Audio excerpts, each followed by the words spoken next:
Hello family, I am back. Computer programming with C++, part 25. Handling files in C++. If you are not following me, please go back and check my playlist. And if you haven't done yet, please hit the subscribe button that you don't miss another episode. Harka fuudhe jira jirtu maatiin Qubee Tech present. Computer programming C++ hidhaanii akkuma itti fufnetti jira. Kutaa 25ffaa why C++ files in C++ or handling files in C++ wajjin ilaalla jechuudha. Subscribing goone taanaan subscribe gochuun maatii ta'a. Akkasumas namoota jaallattaniif like share gochuun gaa. So far maal ilaalaa turre jechuudha. Fakkeenyaaf input output stream kana fayyadamaa turreerra. Basically input output stream kan console application koni fakkeenyaaf console application irratti default input output stream yookaan IO stream kan jennu kuni keyboard akka input stream itti fi output streaming immoo screen yookaan display keenya kanadha jechuudha. Kutaalee darban keessatti pointeries array ilaalleerra, structure ilaalleerra. Warreen kuni temporary data qabatu jechuudha. Programmii keenya run goone hanga close goone hanga xumurutti temporary value nu qabatu jechuudha. Variable in C++ tokko scope isaa global scope tu ta'eeti. Programming keenya hanga run godhe close godhutti itti qabata jechuudha data. So what we are looking for is a permanent storage. Yeroo tokko data keenya file dhaabbataatti akka store nu godhu barbaanna jechuudha. Fakkeenyaaf listii barattootaa yoo barbaanne file irratti save gochuu barbaanne patient record whatever data record goone ol kaa'uudhaaf file irratti ol kaa'uudhaaf nu barbaachisa jechuudha. Permanent storage kan jedhamu kun egaa temporary storage cache kan ta'e irra kan taa'u yookaan RAM irra kan taa'u tun taane hard disk irratti save ta'a jechuudha. Filein kun hard disk irratti save ta'a. Kanaaf permanent storage jenna jechuudha. Database dabalatee file kanneen kuni data structured fi unstructured kan nu qabatu kuni files jenna jechuudha. Filesin kun egaa whatever language kam keessa iyyuu jira jechuudha. C++ qofatu hin taane Java, Python, whatever language keessatti file handlingin common dha jechuudha. Programming kam keessatti jechuudha. The other thing I want to tell you is about stream. Jechumti stream jettu kun maal jechuudha? Stream. Stream jechuun basically is a flow of data jedhama jechuudha. Flow of data from the source to the sink jedhama. Flow of data gaafa jennu fakkeenyaaf gaafa run goone akkasitti gaafa akkas goone akkas run goonu asirratti input blink goote jechuudha. Asirraa keyboard irraa akka nuti galchinuuf nu eegaa jirte jechuudha asirratti. Kunama data nuti galchine kun gaafa enter goone send goonu jechuudha. Isa deema jechuudha. Flow godhachuudha gara programmii keenyaatti deema jechuudha. Okay? Kanaaf keyboard hardware kun jira. Asirraati fuudhee programmii keenyatti nu wanta godha jechuudha. Programmii keenyatti maal godha jechuun immoo fakkeenyaaf asitti operation tokko irratti daane display goone jechuudha akkattiin. Kana jechuun nuti hojii hojjenne irratti asitti immoo standard output itti send goone jechuudha. Standard output itti yookaan monitor jechuu dandeessu. Monitoridha amma console application irratti monitor yookaan immoo screen jechuu dandeessu. Asirratti immoo keyboard fayyadamaa jirra jechuudha. Akka standard input itti steady input. Kanaafi isheen kuni IO jechuun standard input output stream jechuudha. Streaminga flow between your keyboard to your program jechuudha. Kaza በኋላ from your program to monitor jechuudha.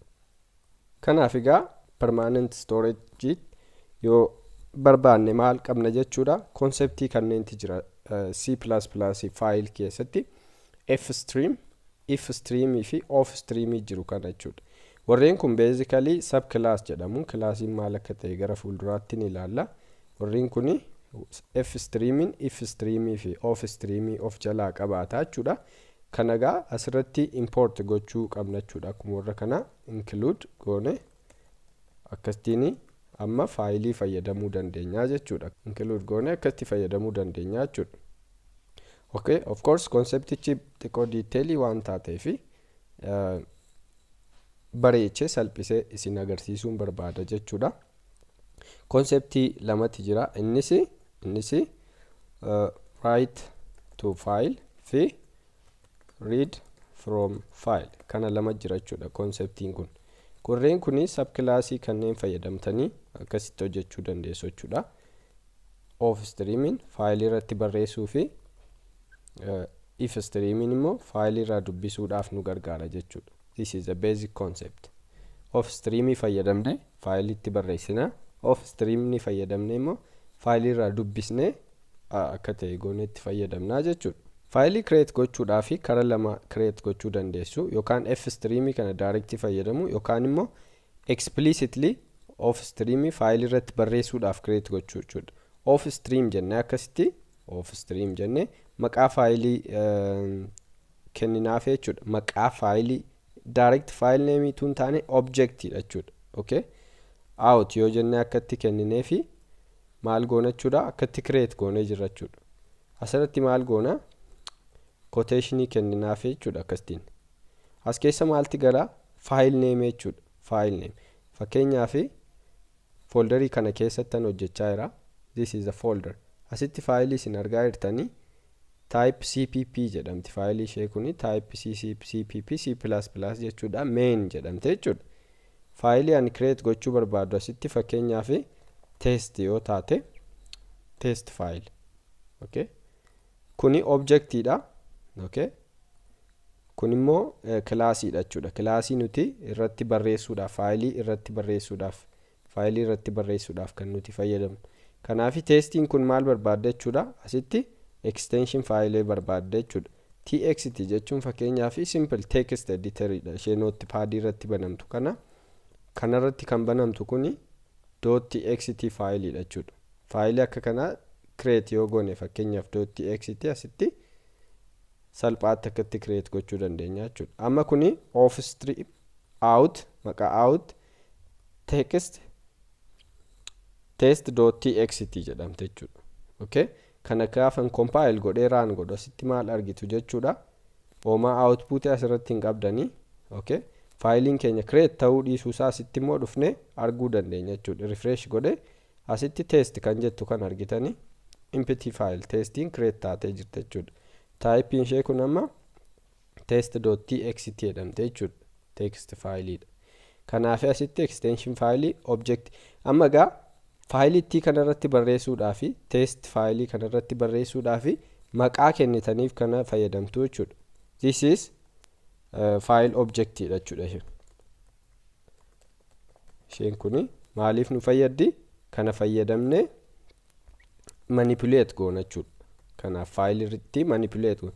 Fakkeenyaaf faayiliin keenya sirriitti banamuu ishee yoo barbaaddanii beekuu yoo barbaaddanii akkas gootanii yoo faayiliin kun is it open jettanii ilaaluu dandeessu jechuudha. Kun amma true yoo ta'e faayiliin keessan banamee jira jechuudha. Amma irratti barreessuu dandeessu salphaatti. Is it open kun boolean value dha. Either 1 or 0 sinii kennuu danda'a jechuudha. Okay? Asirratti. Kanaafi maal gootu barreessuudhaafi insertion operator yoo yaadattu ta'e see out jenne akkas goone hello jenne keep display godhaa turre mini akkasittiin. Kun maal jedhamti? Insertion operator jedhamte jechuudha. Isheen kun less gaafa taatu. Okay? Kanaafi haala kanaani keyboard screen irratti barreessine yookaan monitor irratti yoo asitti object file keenya akkas goone immoo file irratti nu barraa jechuudha akkasittiin. Okay? Amma file irratti nu barraa'eera jechuudha. Wanti nuti yeroo hundan irraanfanne maalti jira jechuudha dhumarratti close the file stream. File stream keenya asitti banneerra banamuusaa check gooneerra irratti barreessineerra yoo kun amma banamiin hafe maal jettu asitti else file could not be opened jettanii file couldn't be opened akkas jettuu dandeessu jechuudha asitti. Basically you don't need it. Kanaaf asitti closing godhe jechuudha. Amma yoon kana ka'ee run godhe basically you will see file output testii keenya gaafa laallu hello jettee irratti barreessite jechuudha. Amma gaa programii keenya tuuman ka'ee cufe akkas cufeeyyuu jechuudha. Yoo man ka'ee cufeeyyuu faayilittiin kun jirta jechuudha. Kanadha permanent storage jechuun IDE makoollee close godhee yoon deebee dhufe faayilitti nan argadha jechuudha. Akkasitiin yoon run godhee overwrite godhee naa barreessa irratti barreessa jechuudha. Bakka kana hello everyone yoon godhee maal godhachuudha faayilitti irratti overwrite godhachuudha. Faayilitti banee irratti kataba akkanatti. Mee user irraa fudhannee oo barreessuu ni dandeenya akkatti. Fakkeenyaaf integer number x y okay achi booda sitti hirkaa fudhannee x y amma keyboard irraa dubbisaa jirra jechuudha. Deebisnee maalitti barreessina jechuudha. Ishee kanaani isheen kun extraction operator jedhamti. Isheen kun immoo insertion operator jechuudha. Asitti maal godhuu danda'a jechuudha. I can say something like x plus y is equal to write something like x plus x plus y. Operation asitti akkan hojjetu checking goone garuu of course let's try. Okay, 5 plus 6 is, let's check our file output test file. So x plus 5 y is equal to 11 jade. Basically let's write real value x keenyan barreessina achi booda plus sign operator as keenyetu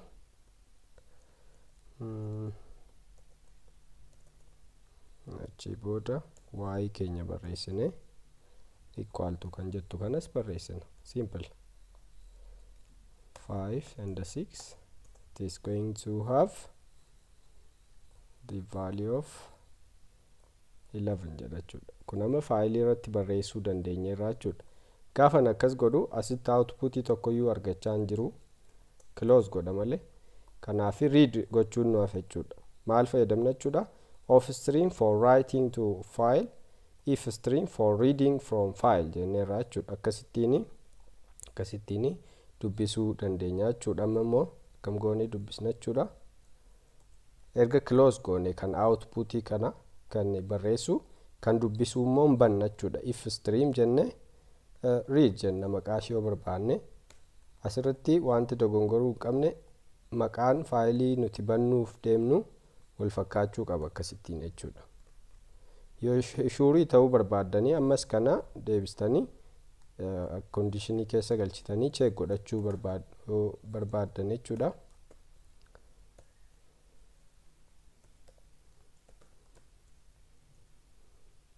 Yes open yoo kun sirrii ta'e maal goona jechuudha. Asirraati readittii kana maqaa kun maqaa objectidha jijjiiruu dandeessu yoo feetanii. Stream ifstream okay compile and run 6 5 result ishee 6 godhee dubbise. Maaliif 6 godhee dubbise? Isheen kuni siin eroo darbe gaafa siin jenne akkatti dubbisnu space tuun dabalatiin dubbiste jechuudha. Isheen kun space fakkeenyaaf maqaa keenya guutoo barreessine Elias jenne akkatti yoo galchine jechuudha. Ishee kana ilaaleetu kana reject godhachuudha sirratti.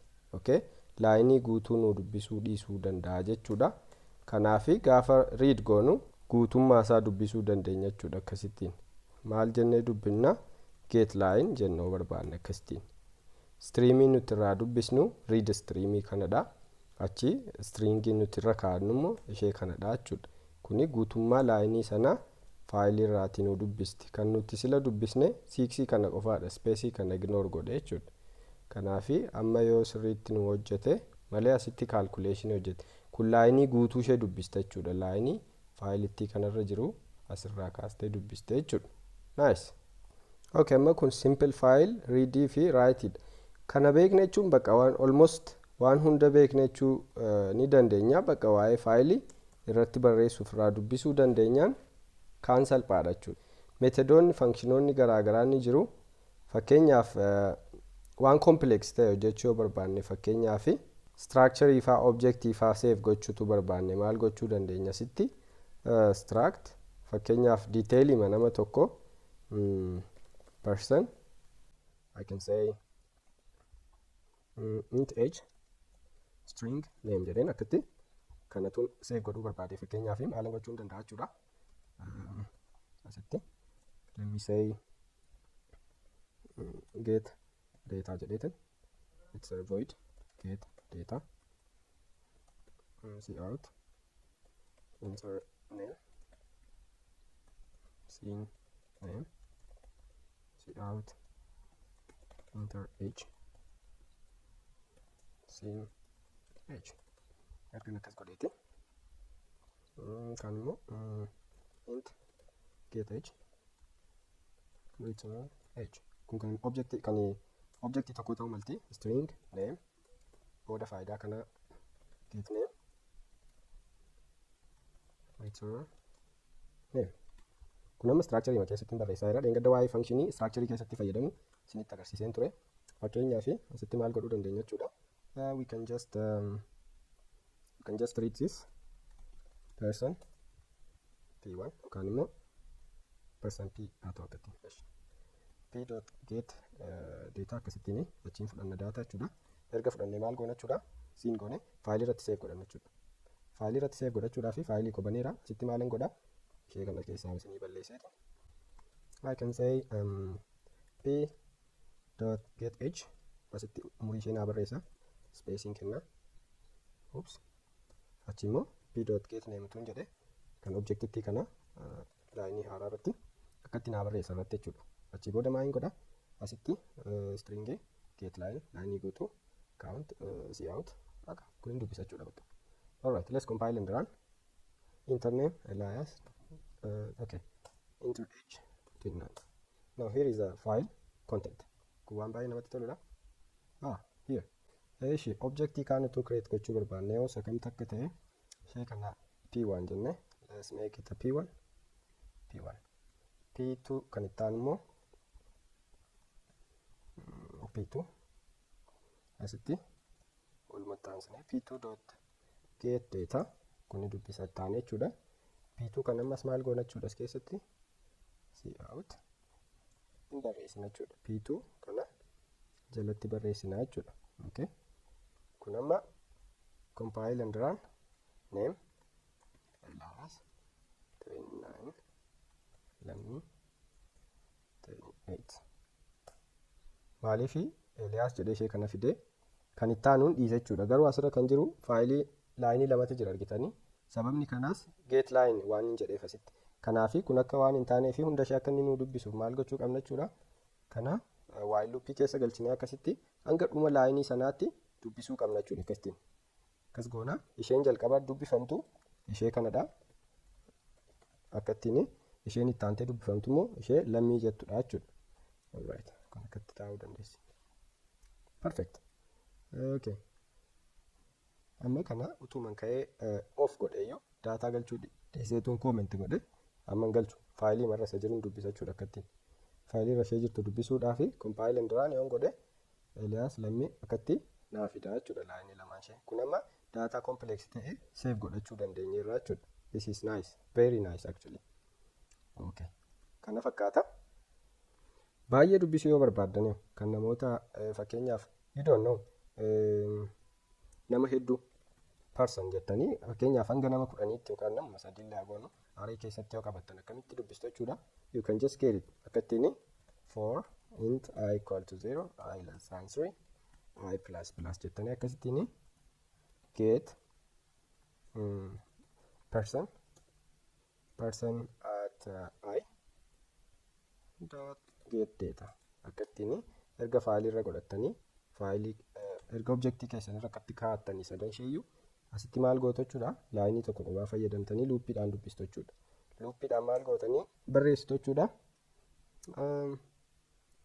Yoo barbaadan asumatti kan as keessatti call godhuu dandeessu. Maaliif irra deebinee barreessina akkattiin. undo. Okay. Here. Ishee kana asuma keessatti gochuu hin dandeenya. Perfect. Erga dubbisneeti akka ittiin data directly ma save godhaa deemna jechuudha. We need this thing. Okay. Back, home, out. Person at I get data. Achii booda person at I dot get age. Person at I dot get name. Akka ittiin laayinii haaraarra nuu goote jechuudha. Read. Sadiidha. Elias 29. Lammii 28. Child 2 23. Here you go. Sadanshee objectii sadanshee faayilirra godhadheera jechuudha. Amma tun ka'eema kana cufee iyyuu faayiliin kuni permanently store ta'eera jechuudha. This is very nice dhugaa. Okay. Gosa faayil taayipii barbaadanii as keessatti create gochuu dandeessu jechuudha. Argitanii gosa faayil taayipii abbaa barbaadanii create gochuu dandeessu. Tekstii qofaa miti isiniin jedhu barbaada. Tarii yoo barbaadan immoo seetingii piroograamii keessanii as keessa kaa'achuu dandeessu jechuudha. Fakkeenyaaf kana Excel irra tun kaa'uu barbaade Excel irra Excel nan danda'a laata? Yes. Mee faayilii kana student jennee haa jijjiiru. Student.csv CSV comma separated default dhaan CSV keenya comma separated yoo ta'e person age jedhee akka ittiin yoon koomaa galchee ni fudhata jechuudha. Asitti indiyoon godhe mee akkamitti akka inni save godhu laallaa obsaati. Run Elias 29 Lammii 28 Child 23. Okay, let's see faayiliin kun maal akka inni fakkaatu. Argitanii teekstitti kana tun taane kun abaddu studentiin kun Excel dha jechuudha. Asirratti comma separated formatidhaan kan save ta'ee jiru jechuudha.